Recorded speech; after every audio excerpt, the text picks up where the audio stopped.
How cartel leaders lived like kings in prison. Picture this. While most inmates are eating mystery meat and instant noodles, Pablo Escobar is hosting dinner parties with lobster thermidor, aged wine, and a full mariachi band. I'm talking about a prison cell that had a jacuzzi, a waterfall, and a soccer field. You might think I'm describing some luxury resort, but actually, this was La Catedral, a prison that Escobar literally designed and built for himself. When I first learned about how cartel leaders transformed maximum security facilities into five-star hotels, I'll admit, I thought it was impossible. But here's where it gets incredible. These weren't just stories of corruption. These were masterclasses in human ingenuity, resource management, and the sheer determination to maintain power and dignity even behind bars. To understand how cartel leaders lived like royalty in prison, you need to understand the unique position these men held. We're talking about individuals who controlled billions of dollars, commanded armies of loyal followers, and had influence that reached the highest levels of government. When they got arrested, they didn't just lose their freedom, they faced the ultimate test of their power and resourcefulness. The prisons we're exploring today aren't your typical correctional facilities. From Colombia's La Catedral to Mexico's Puente Grande, these institutions became stages for some of the most audacious displays of wealth, creativity, and influence ever documented. What happened inside these walls reveals something fascinating about human nature.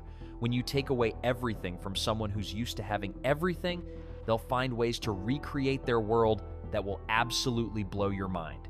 Let's start with Pablo Escobar's La Catedral, because honestly, calling it a prison is like calling the Taj Mahal a house. When Escobar negotiated his surrender in 1991, he had one non-negotiable demand. He would design his own prison. Here's where it gets incredible. Escobar didn't just want a comfortable cell.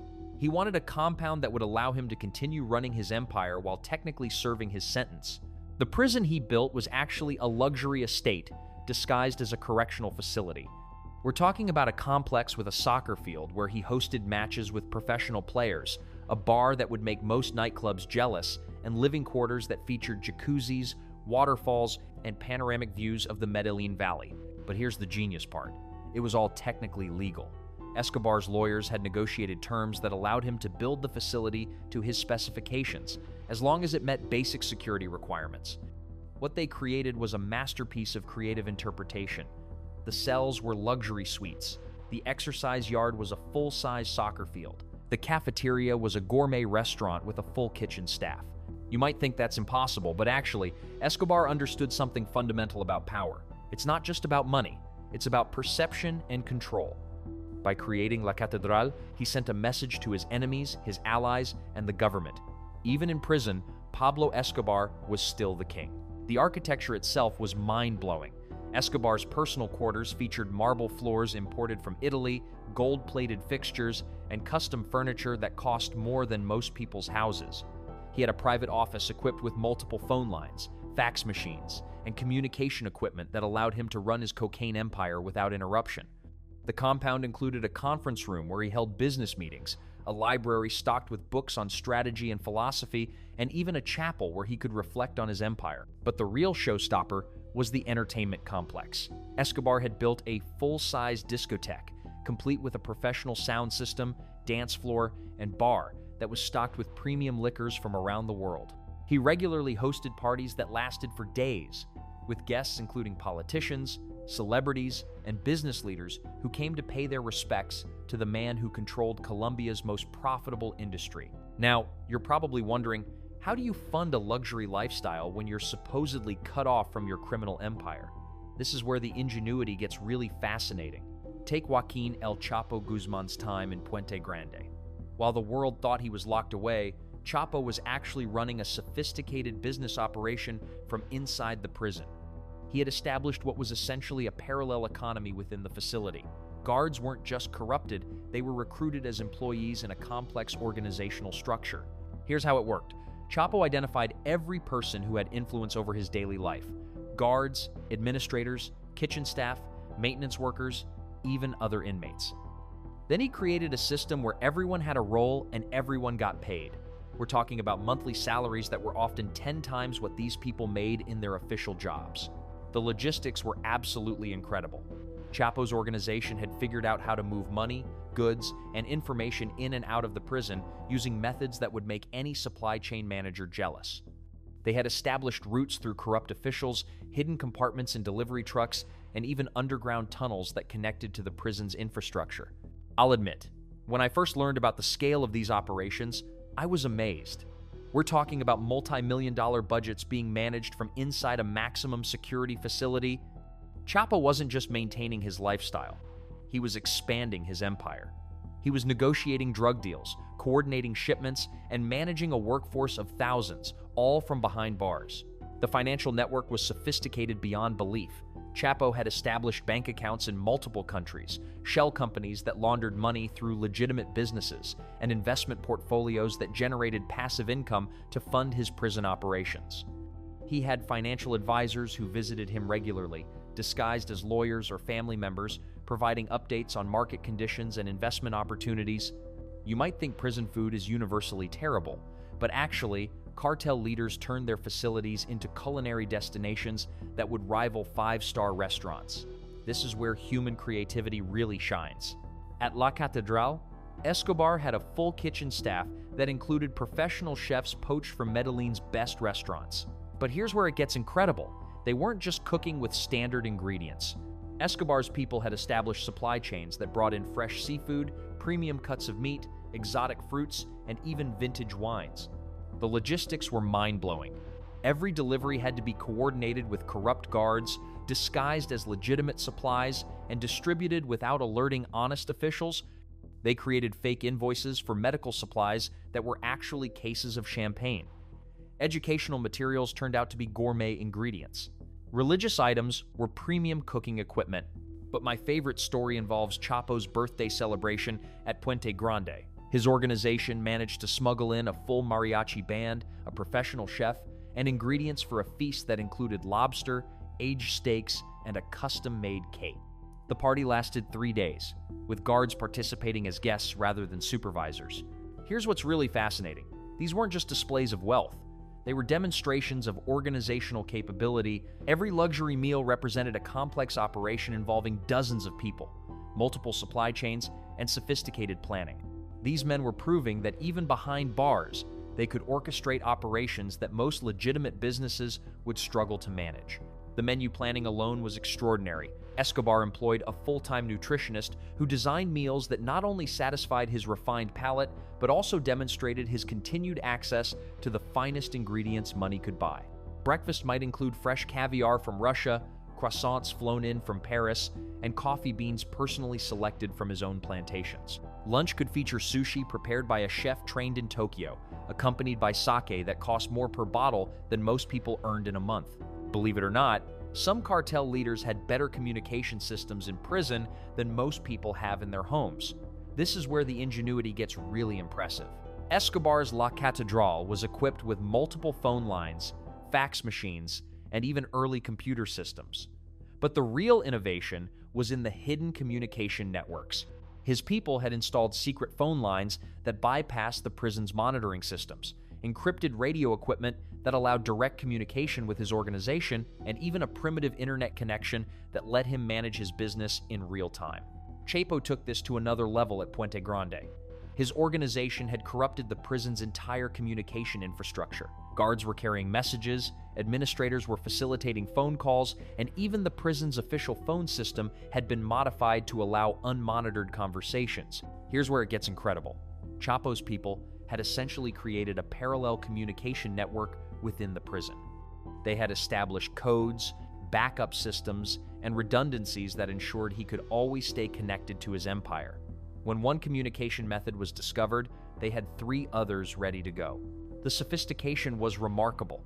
They used everything from coded messages and legal documents to signals passed through visiting family members. They had established relationships with telecommunications workers who could reroute calls, postal employees who could intercept mail, and even airline staff who could carry messages between countries. The technology was cutting edge for its time. Escobar had access to satellite phones that could reach anywhere in the world, encrypted communication devices that scrambled conversations, and even early versions of video conferencing equipment that allowed him to conduct face-to-face meetings with associates in other countries. His communication center looked more like a corporate headquarters than a prison facility. You might think that being in prison would diminish a cartel leader's influence, but actually, many of them use their incarceration to enhance their legendary status. This is where human psychology gets really fascinating. Escobar understood that his imprisonment could either destroy his reputation or cement his legacy as untouchable. He chose to turn La Catedral into a symbol of his power. By living luxuriously while technically serving his sentence, he sent a message that even the Colombian government couldn't truly control him. The psychological impact was incredible. His enemies saw that prison couldn't break him. His allies saw that his power transcended physical boundaries. The public saw a man who had bent the entire system to his will. Every luxury, every party, every demonstration of influence was carefully calculated to maintain his position as the undisputed king of the cocaine trade. Chapo took a different approach, but achieved similar results. Instead of flaunting his luxury, he focused on demonstrating his organizational capabilities. Every successful operation he orchestrated from prison proved that his empire was still functioning at full capacity. When he eventually escaped through that famous tunnel, it wasn't just a jailbreak. It was the ultimate demonstration that Joaquin Guzman was still the most powerful man in Mexico. Here's what's really remarkable. These men understood that power isn't just about what you can do, it's about what people believe you can do. By maintaining their lifestyles and continuing their operations from prison, they preserved the mystique and fear that were essential to their continued influence. The entertainment and recreation facilities were beyond anything you'd find in most luxury resorts. Escobar's compound included a full-size swimming pool with underwater lighting, tennis courts with professional-grade surfaces, and even a small zoo with exotic animals. He had a movie theater with the latest projection equipment and a sound system that could rival any commercial cinema. But perhaps most impressive was his library and study.